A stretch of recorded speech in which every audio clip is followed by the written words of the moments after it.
রমান রেন্সকে এইভাবে ডিস্ট্রয় করার কারণটা কি? এর মানে কি রমান রেন্স আবারও বেশ কিছুদিনের জন্য ডাব্লিউডাব্লিউইর বাইরে চলে যাবে, নাকি এর মাধ্যমে হচ্ছে ওয়ার গেমসের জন্য বিল্ড? সো গাইজ, আজকের মানডে নাইট রটি শেষ হয়ে গেছে। কি হলো আজকের মানডে নাইট রতে সমস্ত কিছুই থাকবে আজকের এই ভিডিওতে। আজকের মানডে নাইট র শুরুতে Seth Rollins, Bron Breakker, Bronson Reed এবং কি পল হেইম্যান রিং এর মধ্যে আসে। সেখানে পল হেইম্যান সেথ রোলেন্সের টাইটেল দেখিয়ে বলে, এইটা প্রমাণ আমি একজন গোট। আমি শুধু তোমাদের গ্রেটেস্ট অফ অল টাইমই নই, আমি তোমাদের হাম্বল ওরাকল। আমি এখানে এসেছি ডাব্লিউডাব্লিউইর ফিউচার ব্রন ব্রেকারকে নিয়ে। এছাড়াও আমি এখানে এসেছি অনার অফ সোলাফালা ব্রনসন রিডকে নিয়ে। আর গাইস, এখানে কিন্তু রমান রেন্সের জুতাকে এখানে সোলাফালা বলা হচ্ছিল। এরপর পল হেইম্যান আরো বলে, আমি ইন্ট্রোডিউস করছি দ্য চ্যাম্পিয়ন ওটিসি রমান রেন্সকে। কিন্তু রমান রেন্স তো এখন চ্যাম্পিয়ন নয়, সে 1.5 বছর আগে চ্যাম্পিয়নশিপ হেরে গেছে। আমি ইন্ট্রোডিউস করছি champion best in the world CM পাঙ্ককে, কিন্তু সেও তো চ্যাম্পিয়ন নয়। সিএম পাঙ্ককে বিট করে সেথ রোলেন্স হয়েছে নতুন ওয়ার্ল্ড হেভিওয়েট চ্যাম্পিয়ন। আর সেথ রোলেন্স তো সিএম পাঙ্কের কাছ থেকে তার টাইটেলটি ছিনিয়ে নিয়েছে। এখন আসি আসল জায়গায়, reigning defending undisputed champion Seth Rollins. এইভাবে সে সেথ রোলেন্সকে ইন্ট্রোডিউস করে সবার সামনে। তারপরে সেথ রোলেন্স কথা বলতে শুরু করে। এরপর সিএম পাঙ্ক বলে, তোমাদের লজ্জা হওয়া উচিত, কারণ তোমরা কিছুদিন আগেও আমার সামনে সিএম পাঙ্ক এবং ওটিসি রমান রেন্সের চ্যান করেছো, কিন্তু তারা তো চ্যাম্পিয়ন হতে পারেনি। চ্যাম্পিয়ন হচ্ছি আমি, এটাই তোমাদের জন্য সবথেকে বড় লেসন। এরপর আর কখনোই তোমরা সেথ রোলেন্সকে নিয়ে ডাউট করবে না। তোমাদের সামনে কি এখন রমান রেন্স চ্যাম্পিয়ন নাকি সিএম পাঙ্ক চ্যাম্পিয়ন? আমি এখন ওয়ার্ল্ড হেভিওয়েট চ্যাম্পিয়ন। তাই তোমাদের লজ্জা হওয়া উচিত, তোমরা ভুল মানুষের চ্যান করেছো। তোমরা যাদেরই চ্যান করেছো আমি তাদের সবাইকে ডিস্ট্রয় করে দিয়েছি। তারপর সে তার প্ল্যান বির কথা বলে, যে তার প্ল্যান বি মাত্র 2 জন মানুষই জানতো, একজন তার ওয়াইফ আর একজন হলো তার ওরাকেল। এছাড়াও সেথ রোলেন্স বলে, আমি এখন চ্যাম্পিয়ন, যেটা দিয়ে আমি আরো বেশি পাওয়ারফুল। এখন আমাদের আর কেউই থামাতে পারবে না, কারণ আমরা হচ্ছি অ্যাবসলিউট পাওয়ার। আর এটাই হলো ভিশন। তখনই সেখানে এলা নাইটের মিউজিক হিট হয়, আর সেখানে এলা নাইট চলে আসে। এলা নাইট এসেই বলে, আমি তো এখানে শুধু সবাইকে কংগ্রেচুলেশন জানানোর জন্য এসেছি। আর আমার শুধু একটি প্রশ্ন রয়েছে, সেথ রোলেন্স তুমি কেন ফেক ইনজুরি দেখিয়ে money in the bank cash in করে চ্যাম্পিয়ন হলে?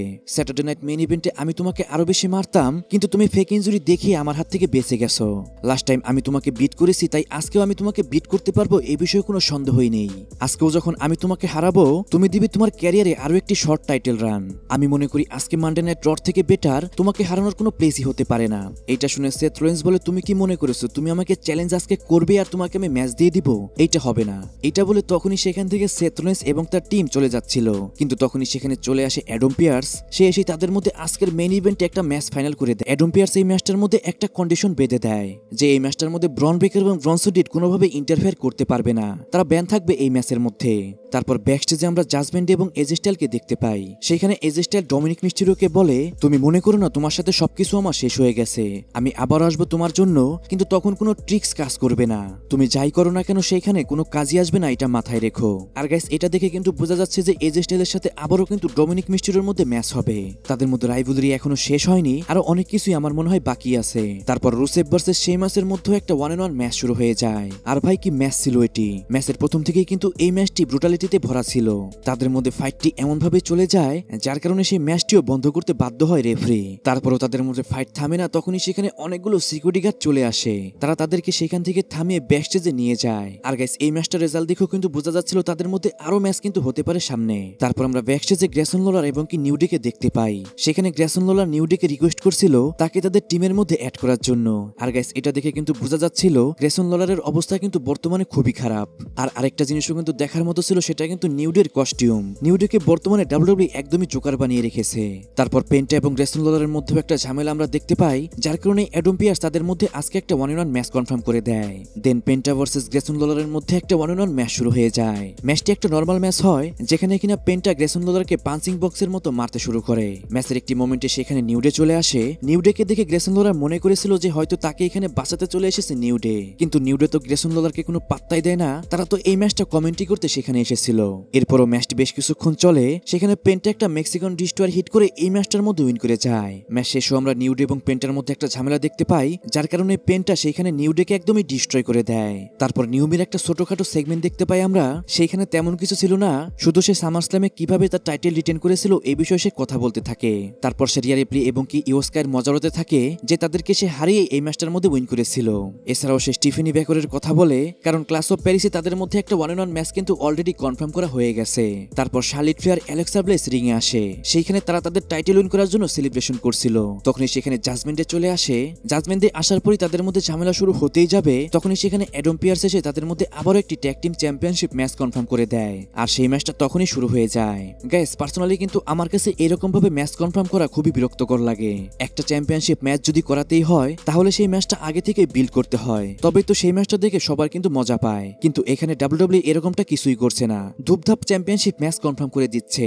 যাই হোক, ম্যাচটার মধ্যে তেমন কিছু ছিল না, জাস্ট জাজমেন্ট ডেকে চার্লেট ফেয়ার এবং কি অ্যালেক্সা ব্লেস বিট করে দেয় এবং কি তাদের টাইটেলটি রিটেন করে নেয়। এরপর ব্যাকস্টেজে আমরা লাইরা ভলকিরিয়া এবং কি বেলিকে দেখতে পাই। সেখানে বেলি লাইরা ভলকিরিয়াকে বুঝাচ্ছিল, আমি তো তোমাকে সামারস্ল্যামে হেল্প করতে এসেছিলাম, তোমাকে আমি যে পাঞ্চ হিট করেছিলাম সেটা অ্যাক্সিডেন্টলি তোমার গায়ে লেগেছিল, আমি তো সেটা বেকি লিঞ্চকে হিট করতে চেয়েছিলাম। যা শুনে লাইরা ভলকিরিয়া বেলিকে বলে, আমার তোমাকে কোনো প্রয়োজনই নেই, আর তোমার আমাকে কোনো হেল্প করারও প্রয়োজন নেই, তোমার রাস্তা এবং কি আমার রাস্তা আলাদা, তাই তুমি কখনোই আমার সামনে আসবে না। তারপর ড্রাগন লি ভার্সেস ডমিনিক মিস্টেরিওর মধ্যে একটা আইসি চ্যাম্পিয়নশিপ ম্যাচ শুরু হয়ে যায়। ম্যাচটা তো একটা নর্মাল ম্যাচ ছিল, কিন্তু ম্যাচের মধ্যে ঘটে যায় একটা শকিং ব্যাপার। ম্যাচের মধ্যে ফার্স্টে ইন্টারফেয়ার করে দুইজন এল গ্রান্দে আমেরিকানো।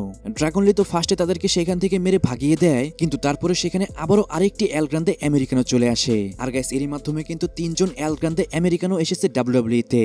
এখন কিন্তু একটা মিম এর আগেও ডাব্লিউডাব্লিউ তে ভেসে বেড়াচ্ছিল যে সামনে ডাব্লিউডাব্লিউ হয়তো এল গ্রান্দে আমেরিকানোদের নিয়েই একটি রয়্যাল নোবল ম্যাচ করাতে পারে। গাইস, এটা হলে তো হতেও পারে, কারণ যেভাবে এল গ্রান্দে আমেরিকানোদের বাড়াচ্ছে ডাব্লিউডাব্লিউ, এটা হওয়ার কিন্তু সামনে সম্ভাবনাও রয়েছে। গাইস, এটা তো শুধু আমি একটা মিম শেয়ার করলাম, এটাকে সিরিয়াসলি নেওয়ার কোনো প্রয়োজনই নেই। যাই হোক, এরপরে ডমিনিক মিস্টেরিও রোপের হেল্প নিয়ে এই ম্যাচটার মধ্যে উইন করে যায়। ম্যাচ শেষ হওয়ার পরে ডমিনিক মিস্টেরিও আবার তার বুটটি খুলে ফেলে এবং সেটা দিয়ে এসে ড্রাগন লিকে আবারও মারতে যায়। তখনই সেখানে এজে স্টাইল চলে আসে। এজে স্টাইল সেখানে এসে ডমিনিক মিস্টেরিওকে মেরে সেখান থেকে ভাগিয়ে দেয়, কিন্তু ডমিনিক মিস্টেরিও সেখান থেকে যাওয়ার আগে তার উপর সেই বুটটি থ্রো করে এজে স্টাইল, আর সেই বুটটি কিন্তু ডমিনিক মিস্টেরিওর ওপর হিটও হয়, যা দেখতে কিন্তু সত্যি অনেক বেশি ফানি লাগছিল। আর গাইস, এটা দেখে তো একটা জিনিস একদমই শিওর, ডমিনিক মিস্টেরিওর সাথে হয়তো আবারও এজে স্টাইলের একটা ম্যাচ হতে পারে। তারপর সেমিজিনের ব্যাকস্টেজে একটা ইন্টারভিউ হয়, সেখানে সে বলে, আমি এখানে কি করতে এসেছি আর আমি এখানে কি করছি, আমার টার্গেট হচ্ছে ওয়ার্ল্ড চ্যাম্পিয়ন হওয়া, আমি সামনে ওয়ার্ল্ড চ্যাম্পিয়ন হয়ে দেখাবো। তখনই সেখানে সেইমাস এবং রুসেফ ফাইট করতে করতে সেমিজিনের কাছে চলে আসে। সেমিজিনও তাদের থামাতে চেষ্টা করে, কিন্তু রুসেফ সেমিজিনকে একটা পাঞ্চ হিট করে দেয়। আর গাইস, এটা দেখে তো এই জিনিসটা মোটামুটি কনফার্ম, সেমিজিনের সাথে রুসেফ এবং সেইমাসের সাথে হয়তো রাইভালরি এখান থেকে শুরু হয়ে গেছে। সামনে হতে পারে তাদের মধ্যে আমরা একটা ট্রিপল থ্রেট ম্যাচও দেখতে পারি। তারপর জাজমেন্টদেরও একটা ইন্টারভিউ হয়, সেখানে তারা বলে, আমরা প্রায় সব ট্যাগ টিমকেই আমরা হারিয়ে দিয়েছি, সামনে যে কোনো ট্যাগ টিমই আসুক না কেন আমরা তাদেরকে হারিয়ে আমাদের টাইটেল রিটেন করে নিব। আর গাইস, আজকে বেশি বেশি সেগমেন্ট থাকারও কিন্তু একটা কারণ রয়েছে, যেহেতু একটি পিএল এর পরে এটা কোনো ফার্স্ট মানডে নাইট ড্র, তাই গাইস এখানে বেশি বেশি সেগমেন্ট থাকবে, এটাই তো কিন্তু স্বাভাবিক, কারণ এইভাবে কিন্তু সামনের যে পিএলই হবে তার জন্য ম্যাচ বিল করা হবে। তারপর বেকি লিঞ্চ রিং এ আসে, সে এসেই সামারস্ল্যামে যে সে বেকি লিঞ্চ সে রিং এ এসে লাইরা ভলকিরিয়াকে যে সামারস্ল্যামে সে হারিয়েছিল এই বিষয়ে সে কথা বলতে থাকে, এবং কি বেলিও তাকে কিছু করতে পারেনি সে এই বিষয়ে সবাইকে জানায়। তারপর সেখানে নিকি বেলা চলে আসে, নিকি বেলা এসে বলে, তুমি যেমন ফেক সেরকম সেথ রোলিন্সও ফেক। তারপর বেকি লিঞ্চ নিকি বেলার পার্সোনাল লাইফ নিয়ে কথা বলতে শুরু করে, যার বিপরীতে নিকি বেলার সেরকম কোনো কথা বলার মতোই ছিল না, কারণ আমরা সবাই জানি নিকি বেলার পাস্ট সম্পর্কে। আর গাইস, এখান থেকে কিন্তু এটাও বোঝা যাচ্ছে নিকি বেলার সাথে কিন্তু বেকি লিঞ্চের সামনে কোনো আইসি চ্যাম্পিয়নশিপ ম্যাচ হবে। তারপর আজকের মেইন ইভেন্টে এলা নাইট ভার্সেস সেথ রোলিন্সের মধ্যে একটা 1-on-1 ম্যাচ শুরু হয়ে যায়, আর এটা ছিল কিন্তু ওয়ার্ল্ড হেভিওয়েট চ্যাম্পিয়নশিপ ম্যাচ। ম্যাচের শুরু থেকে কিন্তু দুইজনই দুইজনের উপর সমানভাবে ডমিনেট করে, আর এই ম্যাচটা কিন্তু একের পর এক ব্রুটালিটি দিয়ে ভরা ছিল। ম্যাচের একটি মোমেন্টে এলা নাইটকে Seth Rollins buckle bomb hit করে, তারপর সে এলা নাইটকে একটা স্টর্ম হিট করতে যায়, কিন্তু এলা নাইট সেটাকে কাউন্টার করে একটা স্ল্যাম হিট করে দেয় সেথ রোলিন্সকেই। এরপর সেথ রোলিন্স রিং সাইডের নিচে থাকা যে ম্যাটগুলো ছিল সেটাকে উঠিয়ে ফেলে, এবং কি সেইখানে এলা নাইটকে একটা স্টর্ম হিট করতে যায়। সেথ রোলিন্স স্টর্ম হিট করতেই যাবে, তখনই সেখানে চলে আসে সিএম পাঙ্ক। সিএম পাঙ্ক এসে সেথ রোলিন্সকে অ্যাটাক করে দেয়, যার কারণে ম্যাচটি ডিকিউর মাধ্যমে শেষ হয়ে যায়, যা দেখে এলা নাইট অনেক রেগে যায়, এবং কি তার সাথে একটা সিএম পাঙ্কের ঝামেলা শুরু হয়ে যায়। সিএম পাঙ্ক এলা নাইটকে পাত্তা না দিয়ে এসে সেথ রোলিন্সকে আবারও মারতে যায়, তখনই সেখানে ব্রন ব্রেকার চলে আসে, এবং কি রানিং অবস্থায় সে একটা সিএম পাঙ্ককে স্পিয়ার হিট করে দেয়। এরপরে সেথ রোলিন্স, ব্রন ব্রেকার এবং ব্রনসন রিড মিলে সেখানে সিএম পাঙ্ক এবং এলা নাইটকে একদমই ডিস্ট্রয় করে দেয়। তারা সিএম পাঙ্ক এলা নাইটকে একটি একটি করে স্টর্ম হিট করে, এটা দেখে সবাই মনে করেছিল হয়তো এইখানেই আজকের মানডে নাইট ড্র শেষ হয়ে যাবে। সেথ রোলিন্সরাও সেখান থেকে চলে যাচ্ছিল, কিন্তু তখনই সেখানে মিউজিক হিট হয় OTC1 রোমান রেঞ্জের। রোমান রেঞ্জ এসে সেথ রোলিন্স এবং তার টিমকে প্রথমে তো ভালোই মারছিল, কিন্তু আস্তে আস্তে সেখানে ফাইট ব্যাক করে সেথ রোলিন্স এবং তার টিম। সেথ রোলিন্সরা সেখানে একদম রোমান রেঞ্জকে ডিস্ট্রয় করে দেয়। লাস্টে সেখানে রোমান রেঞ্জকে একের পর এক দুইবার সুনামি হিট করে ব্রনসন রিড। আর গাইস, এরই মাধ্যমে কিন্তু রোমান রেঞ্জকে একদমই ডিস্ট্রয় করে দিয়েছে সেথ রোলিন্স এবং তার টিম। এখন প্রশ্ন আসছে, এইভাবে কেন রোমান রেঞ্জকে ডিস্ট্রয় করে দিল সেথ রোলিন্স? এখন কি এটা ইন্ডিকেট করছে রোমান রেঞ্জ বেশ কিছুদিনের জন্য ব্রেক নিবে, নাকি এরই মাধ্যমে ওয়ার গেমসের জন্য বিল করছে ডাব্লিউডাব্লিউই? গাইস, এখানে তো হলো দুইটা জিনিস হতে পারে, এখন দেখার বিষয় হলো সামনের মানডে নাইট রতে কি হয়। আর গাইস আজকের মানডে নাইট রতে কিন্তু দেখানো হয়েছে এই সপ্তাহের যে স্ম্যাকডাউন হবে সেখানে কিন্তু আমরা জন সিনাকেও দেখতে পারবো। আর গাইস যেহেতু সেখানে জন সিনা থাকবে সেখানে আমরা ব্রক লেসনারকেও দেখতে পারবো।